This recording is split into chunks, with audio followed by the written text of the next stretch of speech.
उनके London visit के बारे में, और उसमें मैं 2 लाइन पढ़ना चाहूंगा। In course of 2 days, the 47-year-old Congress president partook in several engagements and pulled off a remarkably successful trip.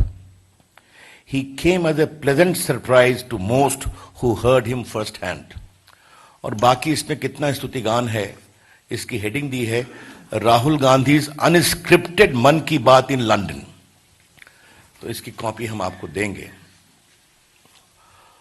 अब जरा सा मैं श्रीमान आशीष रे के कुछ ट्वीट्स को आपके सामने पढ़ना चाहता हूं। कई ट्वीट्स हैं कि टैगोर का वंदे मातरम ने उन्होंने आलोचना की थी, उसे छोड़िए। अब देखिए, इनका एक ट्वीट है जनवरी 11 का। Delighted that Rahul Gandhi met working class Indians in UAE, Narendra Modi the petty bourgeois never did this. ये इनका एक ट्वीट।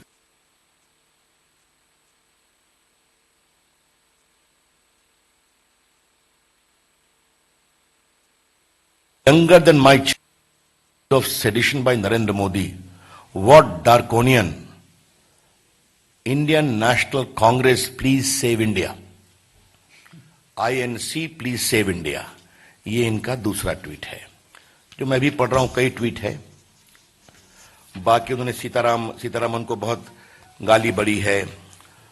अब ये जनवरी 3 का एक ट्वीट देखिए। एथिज्म ऑफ क्या है, SIM speak is constitution India, the fascism of RSS organ BJP is not. तो मैंने कहा कि समर्पित कांग्रेसी हैं, नेशनल हेराल्ड में लिखते हैं और सोशल मीडिया पर बीजेपी के खिलाफ कैंपेन करते हैं। कहां के पत्रकार हैं मुझे पता नहीं, इनका आज तक मैंने कोई लेख नहीं देखा। लंदन हमारा भी जाना होता है, वहां भी पत्रकारों से मिलना होता है, फॉलो भी करता हूं, लेकिन ये श्रीमान किस स्तर के पत्रकार हैं, कहां लिखते हैं, कहां छपते हैं, ये मुझे पता नहीं है। अब तो आपने देख लिया कि यह पूरा आयोजन कांग्रेस के द्वारा प्रायोजित था। वो लोग जो कांग्रेस के नजदीक हैं, वो लोग जो कांग्रेस के लिए प्रचार का काम करते हैं, और उसके मैंने आपको सबूत दे दिए। अब ये श्रीमान सैयद शुजा कहां से प्रकट हो गए भाई? मालूम हुआ कि बहुत बड़े हैकर हैं, आईटी एक्सपर्ट हैं। 4.5 साल से देश का मैं आईटी मंत्री तो हूं, आज तक मैंने तो नाम नहीं सुना इनका। और मैं देश दुनिया के आईटी एक्सपर्ट की थोड़ी खबर रखता हूं,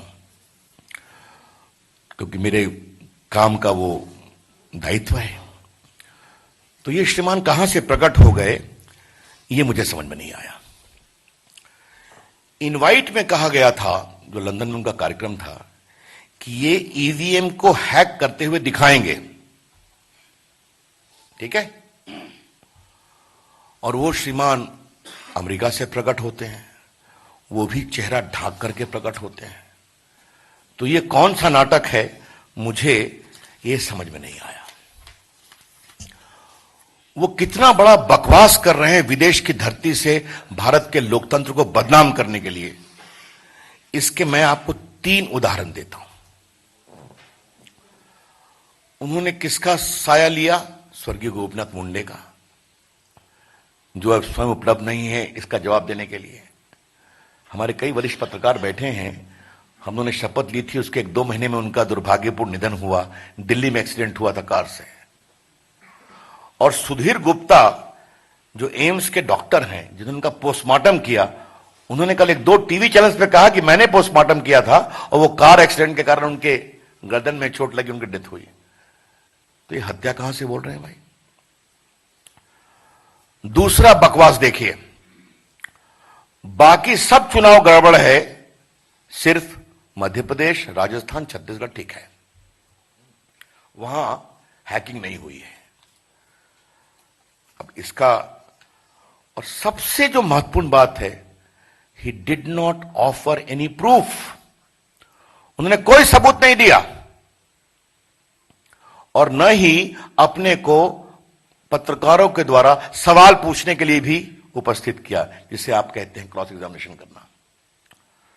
तो न गवाही, न सबूत, न सवाल, लेकिन देश के ऊपर इतनी बड़ी आरोप लगाने की बात कर रहे हैं। हमारे बिहार में और पूर्वी उत्तर प्रदेश में संजय को मालूम होगा, एक कहावत है, जहां जहां पड़े चरण संतन के तहां तहां भंटा धार। ये व्यंग है, उसको व्यंग। कपिल सिब्बल जी वहां क्या कर रहे थे, ये बात मुझे समझ में नहीं आ रही है। What Mr. Kapil Sibal was doing there? The BJP was like to ask this question. In what capacity was Kapil Sibal present there? किस हैसियत से कपिल सिब्बल वहां उपस्थित थे? मेरा स्पष्ट आरोप है कि कपिल सिब्बल पूरे मामले की कांग्रेस की तरफ से मॉनिटरिंग करने गए थे, और कपिल सिब्बल ऐसा करते रहते हैं, कोई नई बात नहीं है। राम जन्मभूमि पर क्या क्या बहस कर दी, आज तक कांग्रेस पार्टी ने उसको दूर नहीं किया उनके आर्गुमेंट से। आज तक सुप्रीम कोर्ट के चीफ के खिलाफ इंपीचमेंट फाइल कर दिया, बाद में वापस हो गए। आज तक कांग्रेस पार्टी ने यह नहीं कहा कि यह इंपीचमेंट से हम अपने को अलग करते हैं। अब मैं इससे कुछ बड़े सवाल उठाना चाहता हूं। इस पूरे आयोजन से क्या 2014 के देश के जनमत का अपमान हो रहा है? Is the Congress sponsored event designed to defame the popular mandate of 2014? क्या यह देश के 90 करोड़ मतदाताओं का अपमान है?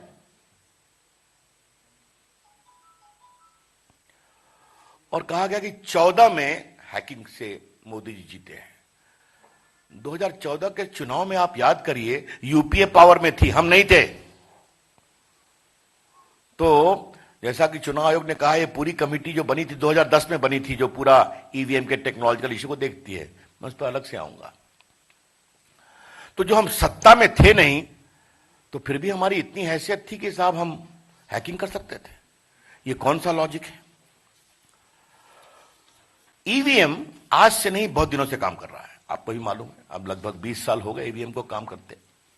जहां तक मुझे याद है कि 96 के चुनाव के बाद से ईवीएम इन्वोग है।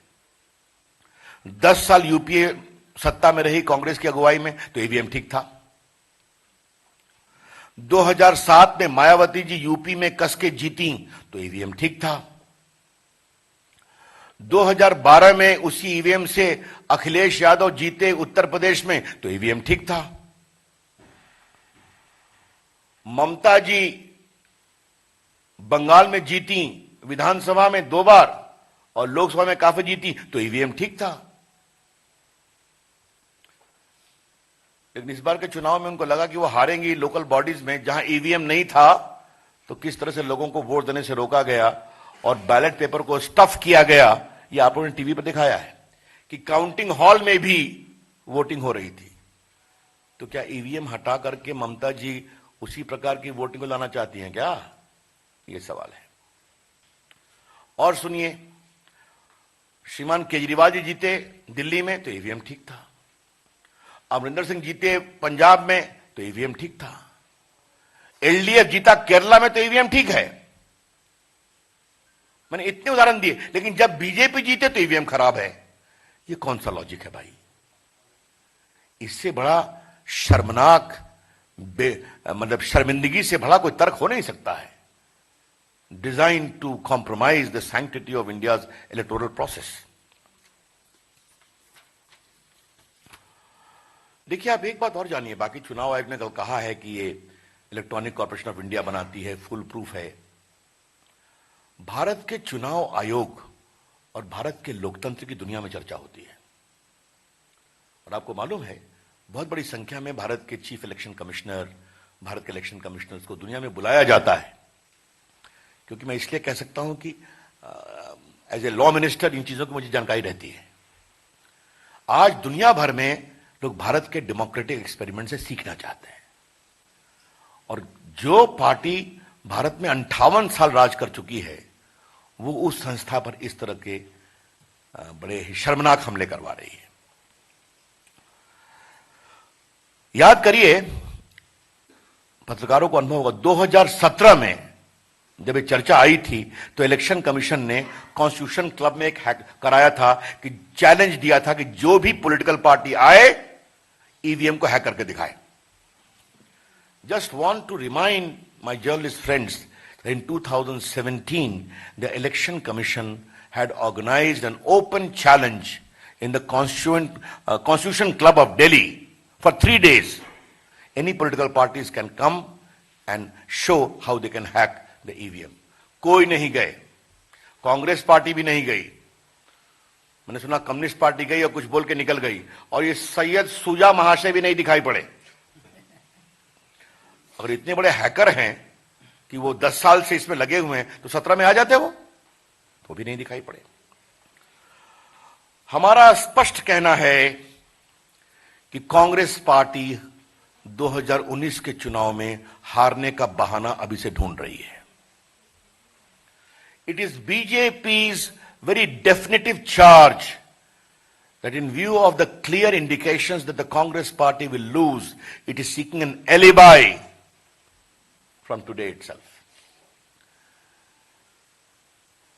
मैंने बार बार कहा था कि राहुल गांधी जी होमवर्क नहीं करते हैं, मेरी एक टिप्पणी रही है, लेकिन राहुल गांधी की पूरी टीम भी होमवर्क नहीं करती है, ये मुझे कल्पना नहीं थी, जो इन बात से सामने आती है। मित्रों, मैं आपसे एक और बात कहना चाहूंगा।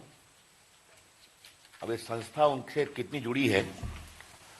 22/11/2018 को सुप्रीम कोर्ट में एक केस फाइल हुआ था कि पूरी वोटिंग को बैलेट पेपर में रिवर्ट किया जाए, और it was parties name was Nyay Bhoomi and others versus election commission of India and others. और इसमें क्या लिखा, माननीय मुख्य न्यायाधीश Shri K M Joseph, justice M R Shah ने, having heard learned counsel for the petitioners and upon perusing the relevant materials, we are not inclined to entertain the writ petition. The same is accordingly dismissed. तो Congress party supreme court की बात नहीं मानती है, Rafale के व्यापक निर्णय को भी नहीं स्वीकार करती है, वो इलेक्शन कमीशन पर हमला करती है, वो सीवीसी पर हमला करती है, और जैसे मैंने बताया, जिस चीफ जस्टिस से उनको खुंदक होती है उस पर इंपीचमेंट भी लाते हैं और बाद में विड्रॉ भी करते हैं। तो जो मेरे खिलाफ, अब क्षमा करिए, हमारी पार्टी, हमारे नेता के खिलाफ जो बार बार इंस्टीट्यूशन को कॉम्प्रोमाइज करने का आरोप लगा रही हैं, उसकी सबसे बड़ी आरोपी है कांग्रेस पार्टी, जो सुनियोजित तरीके से भारत की संवैधानिक और वैधानिक संस्थाओं की अस्मिता को कमजोर कर रही है। और ये बात मैं इसलिए कह रहा हूं कि supreme court is a constitutional body, election commission is a constitutional body, CVC is a legal body. तो जो हमारी बात नहीं माने या जो हमारे मन लायक काम नहीं करे, हमें जनता के मत से मतलब नहीं, उसके खिलाफ हम करेंगे। याद करिए, एक प्रकरण हुआ था कैम्ब्रिज एनालिटिका का, आपको याद है ना, डेटा के मिसयूज करने का। मेरे विभाग ने उनको नोटिस की थी कि भारत के चुनाव को हम डेटा के अब्यूज से प्रभावित नहीं होने देंगे। आपको मालूम है, फेसबुक ने माफी मांगी थी, कई करेक्शंस किए थे, कहा कि हम कोऑपरेट करेंगे। इन्होंने एक जवाब दिया और बाद में ठंडे हो गए। हमने इस मामले को सीबीआई में भेज दिया है, कैम्ब्रिज एनालिटिका, कि पूरे मामले की जांच की जाए, और बाद में हमने सुना कि वो संस्था भी बंद हो गई है। क्या कल की घटना कैम्ब्रिज एनालिटिका नंबर 2 है? ये हम जानना चाहते हैं। तो राहुल गांधी ईमानदारी से बताएं, और इस तरह के कितने खुराफात आपके द्वारा होने वाले हैं, देश को जानने का अधिकार है कि आप अपने चुनाव में होने वाली प्रामाणिक हार को कितने बहाने ढूंढने, कितने बहानों से बचाने की कोशिश करने वाले हैं।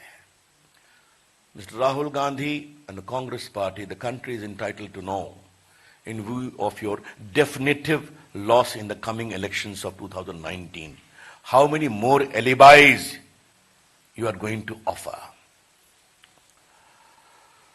मित्रों, आज हमारे अध्यक्ष जी का इस पर अब मेरी टिप्पणी कंप्लीट हुई, आपके सवालों का उत्तर दूंगा। एक विषय और गंभीर है। आज हमारे अध्यक्ष जी की रैली है मालदा में। कल मैंने और मित्रवर पीयूष गोयल जी ने चर्चा की थी उनके हेलीकॉप्टर को कैसे नहीं लैंड करने दिया गया था। और आज हमें जानकारी मिली है कि हमारे कार्यकर्ताओं को, समर्थकों को आने में कठिनाई पैदा की जा रही है। बस को काफी पहले रोक दिया जा रहा है, सभी लोग को उतारा जा रहा है, गांव में आने से रोका जा रहा है। ममता जी इतना क्यों घबराई हैं भाई? ममता जी तो फाइटर है ना। तो लोग कहती हैं कि मैंने सीपीएम से फाइट किया। तो ममता जी, आपने सीपीएम से फाइट किया तो बीजेपी से फाइट करने में डरती क्यों है? खुलेआम लड़िए ना, लड़िए खुलेआम, तो जनता होगा तय करिए। तो कभी परमिशन नहीं देंगे, कभी यात्रा नहीं निकालने देंगे, हेलीकॉप्टर लैंड नहीं करने देंगे। तो आज मैं ममता जी को एक बात कहना चाहता हूं बहुत विनम्रता से। हम लोगों ने इमरजेंसी के खिलाफ लड़ा था, अंडरग्राउंड में काफी एक्टिव थे। जब भी जेपी या हम लोग की रैली होती थी तो कांग्रेस पार्टी यही करती थी, नाव बंद करा दो कि नाव से लोग नहीं आए, बस को रोक लो, बैरिकेड लगा दो। तो 77 में क्या हुआ, ममता जी आप भी कांग्रेस में थी, उसे मालूम है। ऐसा मत करिए, बंगाल में बदलाव की हवा चल रही है, उस हवा को सरकारी तंत्र से मत रोकिए, वरना बंगाल के गौरवशाली लोग और गुस्से में आएंगे आपके खिलाफ। That's all from me, friends. I'm open to questions now. The Election Commission has also said that no such name as Syed Shuja has appeared in records of any team which worked on creation of these EVMs. They're also looking at legal options. Would you call for a probe into the organization of this event? Now, first of all, what Election Commission does is entirely their outlook. But the confirmation that he was never involved with any system, as he has claimed, further exposes the complete falsehood of this whole organized. देखिए, इसके proof की क्या जरूरत है? इसको देश के सामने हम बेनकाब करेंगे. We'll expose this whole conspiracy before the people of India. And हम देश के लोगों को बताएंगे कि देश के 90 करोड़ जनता आज आपके जनमत का अपमान कांग्रेस पार्टी लंदन के कॉन्स्पिरेसी से करवा रही है. ये बताएं.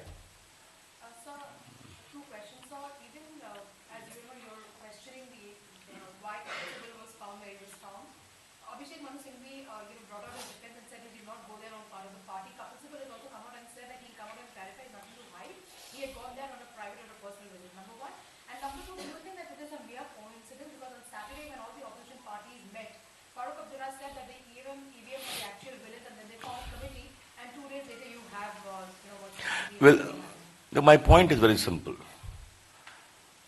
If Mr. Kapil Sibal had gone for a private visit, I think he's intelligent enough to understand the implication of this press conference, why he was there. If it's a coincidence, it is too much of a coincidence. It is a false alibi. He had gone there with a deliberate design. जहां तक अभिषेक मनु सिंघवी का सवाल है, कितनी बार Congress party नकारेगी जब सच्चाई छुप सामने आ जाएगी कि कांग्रेस का इससे संबंध नहीं है. इसीलिए मैंने आज पूरे प्रमाण लेकर के आया हूं कि इसके प्रमुख आयोजक जो प्रेसिडेंट थे उनका कांग्रेस से कितना अंतरंग संबंध है, ये सब एविडेंस हमने दिया है. मेघा प्रसाद.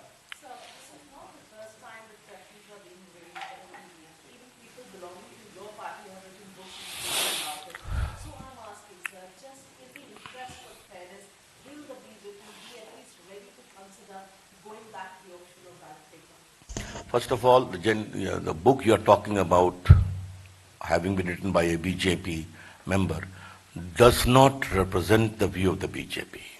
Be very clear about it. The second, he has himself clarified that once the paper trail were introduced, I am okay with it. But I wish to again repeat, his book does not represent the view of the BJP. The point number one. Point number two, election commission तो हमेशा खुद ही सुधार करता है. ये जो paper trail की बात आई है, सुप्रीम कोर्ट ने कहा, हम लोगों ने कहा ठीक है, उसकी फंडिंग भी हम लोगों ने करी। यहां सवाल, इसका सवाल यह है कि ईवीएम को खत्म किया जाए और बैलेट पेपर लाया जाए, तो उसी प्रकार का चुनाव होगा जो आपने देखा लोकल बॉडीज के इलेक्शन में बंगाल में। क्या ये जनता के पॉपुलर मैंडेट को छीनना चाहते हैं? आज भारत का ईवीएम दुनिया में चर्चा उसकी हो रही है, अच्छी बात है। और कोई प्रश्न? विनीत। जो 2017-18 की जीडीपी में बिहार का जीडीपी ग्रोथ रेट काफी अधिक रहा है, कितनी बड़ी उपलब्धि मानते हैं? अच्छी बात है, अच्छा काम हो रहा है, अभिनंदन है, बिल्कुल। देखिए, जब जब नीतीश जी आते हैं बीजेपी के साथ तो गुड गवर्नेंस महत्वपूर्ण हो जाता है, समझ गया? That's all. Singh Zee news.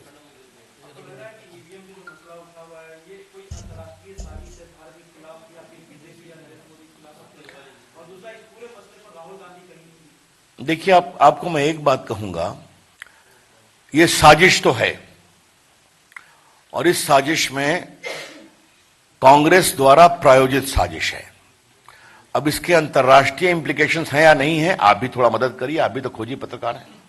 लेकिन जहां तक हम लोग का सवाल है, हम देश के सामने भारत के लोकतंत्र को शर्मिंदा करने के इस षड्यंत्र को पर्दाफाश करेंगे।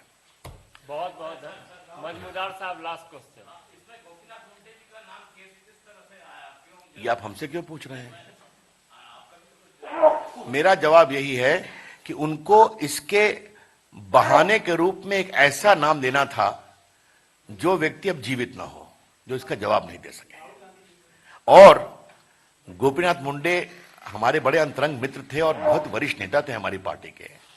अब उनके खिलाफ इस तरह की मैं क्या अशोभनीय बात होगी ना, इसलिए डॉक्टर ने क्लैरिफाई किया। हम लोग सब लोग उस उनके दुर्भाग्यपूर्ण मृत्यु के समय थे, तो ये बहुत पीड़ादायक है।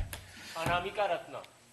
कांग्रेस बार-बार ये आरोप लगा रही है कि ये शुरुआत बीजेपी के सुब्रमण्यम स्वामी की तरफ से उठाया गया था, ये रेस किया गया था, तो आखिर क्या मजबूरी है बीजेपी? क्या स्वामी जी से बहुत प्रभावित हो गए हैं क्या आजकल? रोज तो उनकी आलोचना करते हैं वो। चलिए, धन्यवाद। परिषद घेतलेली आहे आणि या पत्रकार परिषदेमध्ये त्यांनी काल लंडनमध्ये झालेल्या पत्रकार परिषदेचे आरोप जे आहेत त्याचं खंडन केलेलं आहे। ईव्हीएमला हॅक करताना दाखवलं जाईल असं या पत्रकार परिषदेच्या इन्व्हिटेशन मध्ये सांगितलं होतं, परंतु ते दाखवू शकलेले नाहीत असं देखील ते म्हणालेले आहेत। भारताच्या लोकशाहीला बदनाम करण्याचं काम सुरू आहे असं देखील ते म्हणाले। रविशंकर प्रसाद यांनी नेमके काय आरोप केले ते देखील आपण पुन्हा एकदा पाहूया। The hackathon organized in London was a political stunt at the behest of the Congress party. ये कांग्रेस पार्टी के द्वारा प्रायोजित एक राजनीतिक स्टंट था और इसका उद्देश्य था भारत के लोकतंत्र को बदनाम करना और चुनाव आयोग को बदनाम करना। उन्होंने किसका साया लिया? स्वर्गीय गोपीनाथ मुंडे का, जो अब स्वयं का जवाब देने के लिए हमारे कई वरिष्ठ पत्रकार बैठे हैं। हम लोगों ने शपथ ली थी, उसके 1-2 महीने में उनका दुर्भाग्यपूर्ण निधन हुआ। दिल्ली में एक्सीडेंट हुआ था कार से। और सुधीर गुप्ता जो एम्स के डॉक्टर हैं, जिन्होंने उनका पोस्टमार्टम किया, उन्होंने कल 1-2 टीवी चैनल्स पे कहा कि मैंने पोस्टमार्टम किया था और वो कार एक्सीडेंट के कारण उनके गर्दन में चोट लगी, उनकी डेथ हुई। तर आपण बघतोय रविशंकर प्रसाद यांनी या सगळ्या आरोपांचं खंडन केलेलं आहे। हॅकेथॉन हा काँग्रेस पक्षाकडून आयोजित केलेला राजकीय स्टंट होता असं देखील रविशंकर प्रसाद म्हणाले। तर मुंडेचा मृत्यू जो आहे तो मानेला मार लागल्यामुळे अंतर्गत रक्तस्रावामुळे झाला असं देखील त्यांनी म्हटलंय। इस पूरे प्रेस को आयोजित किया था इंडियन जर्नलिस्ट एसोसिएशन ने। इसके अध्यक्ष हैं श्रीमान आशीष रे। ये समर्पित कांग्रेसी हैं, कमिटेड कांग्रेसमैन। 27 अगस्त 2018 को राहुल गांधी का कार्यक्रम इसी संगठन ने लंदन में आयोजित किया था। श्रीमान आशीष रे नेशनल हेराल्ड में कंट्रीब्यूटर है और उन्होंने नेशनल हेराल्ड के साइट पर ये उपलब्ध है, आपको हम कॉपी देंगे, उन्होंने राहुल गांधी की पूरी स्तुति गाई है इस लेख में उनके लंदन विजिट के बारे में। हमारे बिहार में और पूर्वी उत्तर प्रदेश में संजय को मालूम होगा, एक कहावत है, जहां जहां पड़े चरण संतन के तहां तहां भंटा धार। ये व्यंग है, उसको व्यंग। कपिल सिब्बल जी वहां क्या कर रहे थे, ये बात मुझे समझ में नहीं आ रही है। What Mr. Kapil Sibal was doing there? The BJP was questioned. In what capacity was Kapil Sibal present there? किस हैसियत से कपिल सिब्बल वहां उपस्थित थे? मेरा स्पष्ट आरोप है कि कपिल सिब्बल पूरे मामले की कांग्रेस की तरफ से मॉनिटरिंग करने गए थे, और कपिल सिब्बल ऐसा करते रहते हैं, कोई नई बात नहीं है। Is the Congress sponsored event designed to defame the popular mandate of 2014? क्या यह देश के 90 करोड़ मतदाताओं का अपमान है?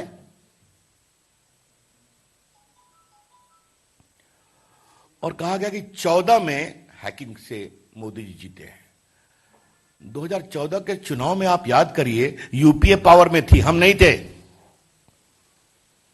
तो जैसा कि चुनाव आयोग ने कहा, ये पूरी कमेटी जो बनी थी 2010 में बनी थी, जो पूरा ईवीएम के टेक्नोलॉजिकल इश्यू को देखती है, मैं उस पर अलग से आऊंगा।